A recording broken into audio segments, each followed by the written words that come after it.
مسافر سړی د پورا د رژې پرېښولې گنجایش ته او کنه او داسې بیمور سړی د پورا او داسې هغه ښځه چې د هغې په نس باندې حمل وي د هغې د پورا د رژې نیولې او د رژې پرېښولې څه حکم دی. اوله خبره خو دا ده چې د مسافر سړی د پورا د سفر په حالت کې د رژې پرېښولې گنجایش ته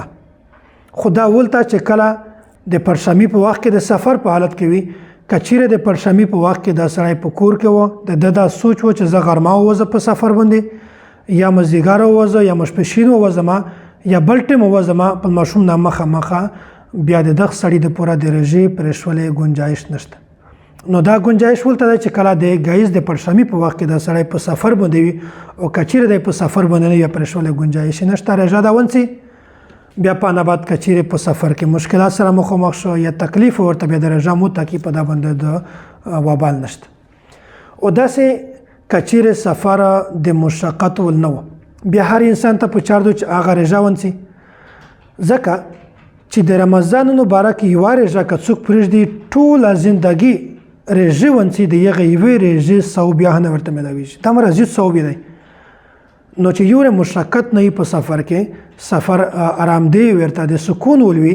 بیا دته په چار دو چې د رژه ونسي رژه ده نه پرېږدي او کچیره د سفر کې مشقت ورته تکالیف سره مخامخ کیږي بیا د رژې پرېښولې گنجایش ته او کچیره اول رژه ونسي بیا په سفر کې مشقت سره مخامخ شي بیا رژه متوله شي په دا کې هیڅ مسته نشته. او داسې د رژې نیولې د وجې نه کچیره د یوه کس د بیماري د زیاتولي خوف وي ډور وي ورته چې د رژې نیولې په وجه باندې د مو بیماري سختېږي د مو بیماري دا زیاتېږي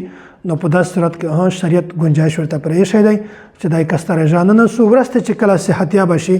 الله پاک صحت ورکړو دی د رژې قضایي وکړو که یوه رژه وي او که لس رژې وي. او بله دا خبره چې د رژې په حالت کې که چیرې حادثه پیښ شي چاته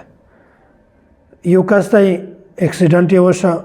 یا یو کس داسې دی چې هغه اچانک بیمور شو د یو د پوره د رژې متوله گنجایش ته هغه د رژه متکو چې کله د صحتیاب شي صحت الله تعالی ورکړو په هغه نه بعد د دغې رژې قضایي وکړو. او داسې هغه ښځه چې د هغې په نس باندې حمل وي او د رژې د وجې نه دغې ښځې ته یا د دغې ښځې بچي ته نقصان رسیږي یا د لوږې د وجې نه یا د ډاکټري څه هدایت د وجې نه نو په داسې صورت کې دغې ښځې ته د رژې پرېښولې گنجایش ته چې کله صحتیابه شي موقع ورته میلاو شي په نه بعد د رژه ونسي. او داسې هغه ښځه چې خپل بچي ته شوده ورکوي او که چیرې دو دا سوچ وکړو چې زه بچي ته شوده هم ورکوم او د مور رژه هم وي مو ته هم نقصان دی د مو بچي ته هم نقصان دی یا زه رژه ونڅه بیا په یو وخت کې د مور شوده نه پیدا کېږي د شودې کمیر چې په داسې صورت کې شریعت گنجایش ورکړی دی چې دو د رژه پرېږدي چې کله د دغې هر شي نه فرصت ورته میلاو شي فارغه شي بیا د هغې رژې قضایي وکړو.